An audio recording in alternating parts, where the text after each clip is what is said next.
Ignition sequence start. 6, 5, 4, 3, 2, 1, 0. Liftoff. We have a liftoff.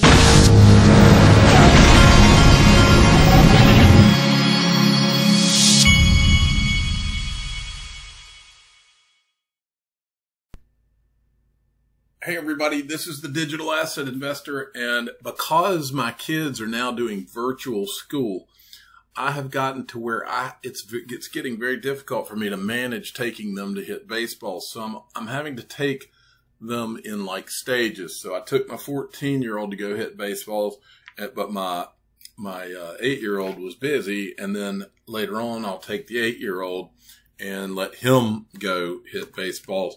But it gets real complicated. I'm ready for my kids to go back to school. I'm tired of this whole thing. In fact, I've got an email a little bit ago about my 8-year-old. His class is having a spirit day, I guess it's a virtual spirit day. How do you have any spirit when you're locked in your home and you can't even go to school to have any spirit? It's time to go back to school. I'm ready for these kids to go back to school. They need to get back and get back in the routine. Now, I wanted to show you this. CoinDesk, 2 tech firms have won $124,000 in NASA funding, their blockchain-based satellite communications solution. So I'm not going to go into this, but just to reiterate that the whole blockchain and space thing is a real deal thing, and they're all working on it now. And that's not to say that it's not going to take years for it to be full-blown in operation, but it's happening. Now, Barry Silbert tweeted this out today, and I thought this was very interesting. Big announcement from Digital Currency Group tomorrow morning. Follow Digital Currency Group and stay tuned. Yup, announcing the announcement. And I replied to him and said, you're basically going to announce XRP was the one all along. Remember, Barry Silbert is an investor in both Ripple and Coinbase. And he said back in 2016, I've shown a tweet on this channel. He said that the Digital Currency Group owned XRP. Then in 2019, he tweeted it out that XRP was not on his conviction list yet. And I've asked him since on Twitter if it's on the conviction list yet, and why was it on the conviction list in 2016 but not 2019? And he never has answered the tweet. But then Grayscale, which Digital Currency Group also owns, tweeted this out. By design, XRP is unlike many of its digital currency counterparts. You got that right. How is it unlike the others? Download our building blocks report on XRP to learn more. And then Costa Rica Kelly replied with a graphic that is really cool. XRP, the greatest digital asset ever created. It's a quote of mine. I like it. Okay. Then X-Men XRP sent me this, and this is huge, folks. Fidelity president files for new Bitcoin fund. This, my friends, is the beginning of the beginning right here. If they're filing for a Bitcoin fund, now think about this for a minute. Really only Grayscale has been doing this so far. Fidelity, it tells you in the article down here. Well, first I'll tell you the gist of it. Today filed paperwork with the SEC informing the regulator of a new fund dedicated to Bitcoin. The previously unknown Wise Origin Bitcoin Index Fund was incorporated this year and is being run from the same Boston headquarters where the investing giant manages $8.3 trillion in customer funds. Just for fun, I ran some numbers. If Fidelity because the whole point is that they're going to start allocating some of their clients' funds into crypto. Well, I contend that it won't just be Bitcoin before it's over. It's going to be a basket of digital assets. But let's say that they put 1% of 8.3 trillion into, doesn't matter, Bitcoin, crypto in general, whatever.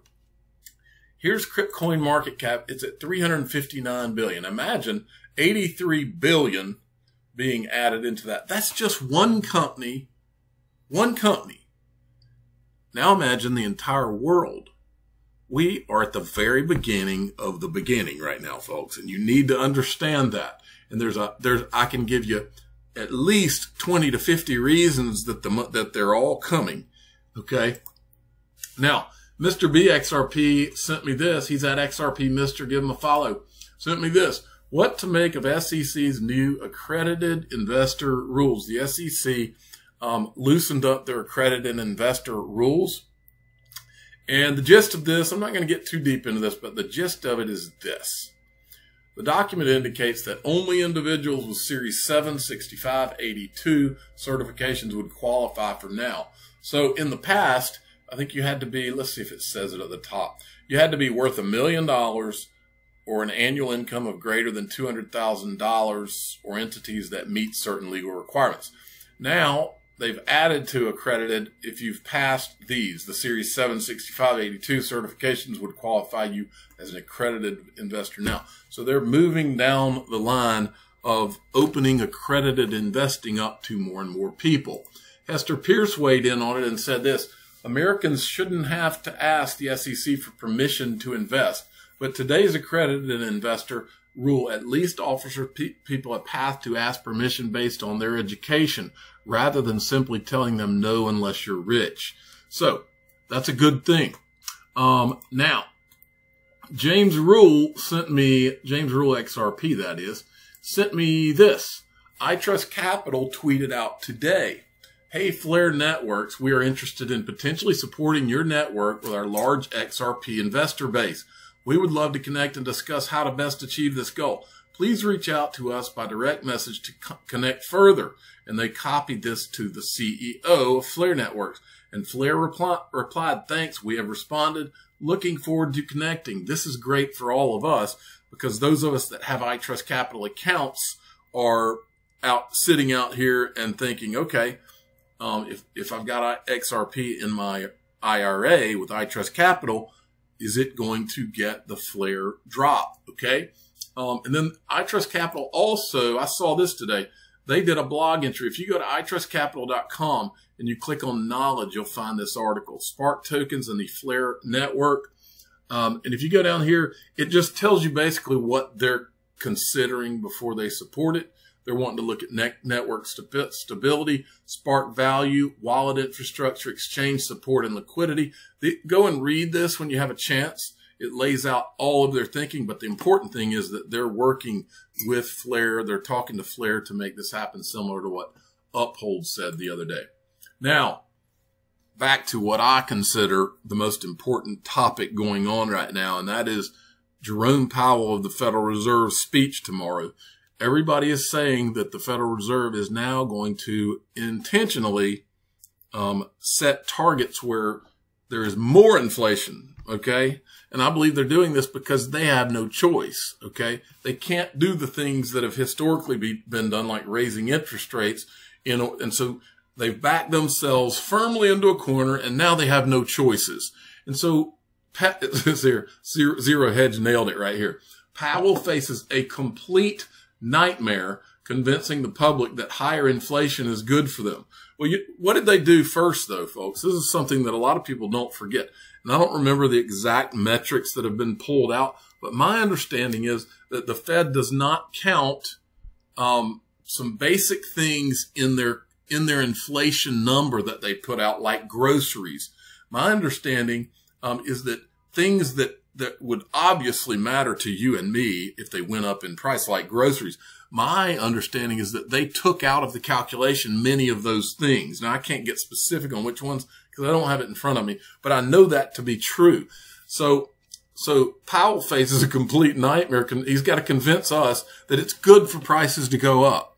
This is one of the biggest lies that has been perpetrated on our society, is that inflation is a normal thing and a good thing, and it's not. It's only this because it gives these guys the ultimate power. And they can do whatever they want. They can print as much money as they want. That's why they got rid of the gold standard. It's a joke. Everybody knows it's a joke. Let me show you two guys that know it's a joke. Ray Dalio, this is from Gold Telegraph. Ray Dalio of Bridgewater, this guy's a billionaire, purchased the equivalent of 170,000 ounces of gold in the second quarter. Warren Buffett of Berkshire Hathaway purchased 20.9 million share stake in Barrick Gold valued at about $564 million. Barrick is the world's second largest gold producer. The era is what they call it. Now, I say it's the era of not just gold and silver as a hedge. I believe not just that drop. I think Bitcoin people are saying drop gold. I believe the appropriate thing to say is drop treasuries, because dropping treasuries are what's really a joke, because that's the government debt, and we're in $26 trillion of it. So it should be drop treasuries and go to gold, Bitcoin, and especially XRP. These are all, well, Bitcoin and XRP have a certain amount. XRP's got 100 billion. There will never be more. Bitcoin's got 21 million. There will never be more. Gold, we don't know how much gold there is out there, but we know that it's a finite amount on the planet. And as the Winklevoss has said, there may be some on other asteroids, but I think we'll be getting to that later. But the point is that gold, precious metals, gold, silver, and crypto is the only show in town, folks, because they've ruined the rest of finance.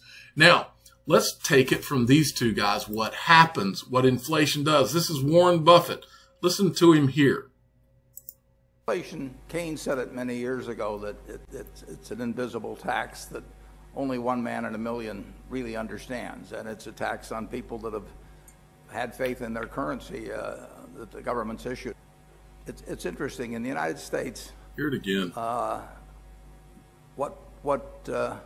value of the dollar since I was born has declined by 94% to 6 cents. So inflation 94% is a very cruel tax on people who believe in fixed dollars. In other words, we've been lied to, folks. Now, here's Ray Dalio. And listen to this guy who's a Bitcoin maximalist, this Trace Mayer. This is from back November 2019. But Ray Dalio compares Bitcoin to the BlackBerry. Remember the BlackBerry phones? I think he knocks it out of the park on this. The two things that a currency needs to be able to do is first be a medium of exchange, and second, be a storehold of wealth.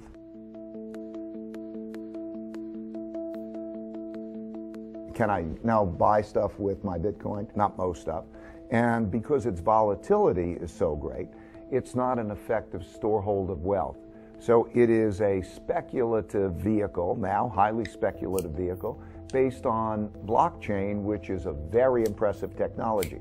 So very similar right now, I would say, to what the internet was, let's say in 2000, okay? So what the internet was, a fabulous force, blockchain is a fabulous force, and there will be cryptocurrencies. They will be produced by central banks, by the way, as well as they'll be produced by this marketplace. And the blockchain I'm sold on as a great concept, but whether you're going to have which cryptocurrency is going to be we're talking. And what that'll look like is a whole different question.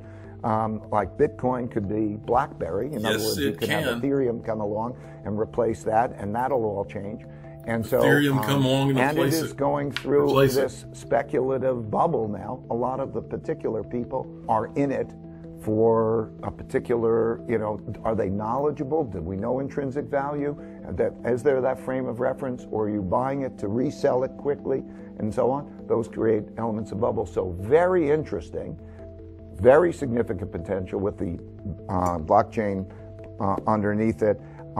Potentially valuable. What I would hope is that it could be very effective as a medium of exchange. Wow, that would be a great thing if they made that very effective quickly, so you're using it. Yeah. And that you can create enough stability in that price so that the uncertainty of the price movement doesn't stand as an impediment to its usage as a currency or as a storehold of wealth.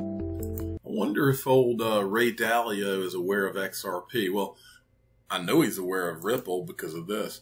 Shout out to Ripple for funding all the Donors Choose projects in the U.S. last week. Fantastic. My wife and I love Donors Choose. So we did this for CT last year, joining some other donors who did it for their states. But Ripple blew us all away by doing it for the whole country. I am the digital asset investor. I'm not an investment advisor. This is for entertainment purposes only.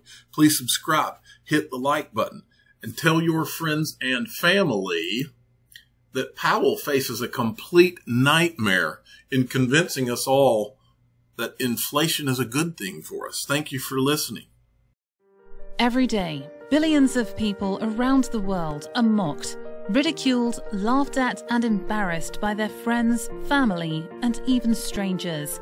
These people go through their days knowing there are secrets being kept from them. They hear the faint whispers behind closed doors. The information and knowledge is held very close and only shared with others who were fortunate enough to find out. Feeling lost, rejected, and ostracized, these people give up, never finding out what digital assets the digital asset investor holds. But there is hope. Join the free Digital Asset Investor email newsletter and find out what digital assets he owns each month, including investments he's considering. Click the link in the description of this video or go to digitalassetinvestornewsletter.com. Put an end to your days of gloom and depression. Join the greatest free digital asset email newsletter ever created.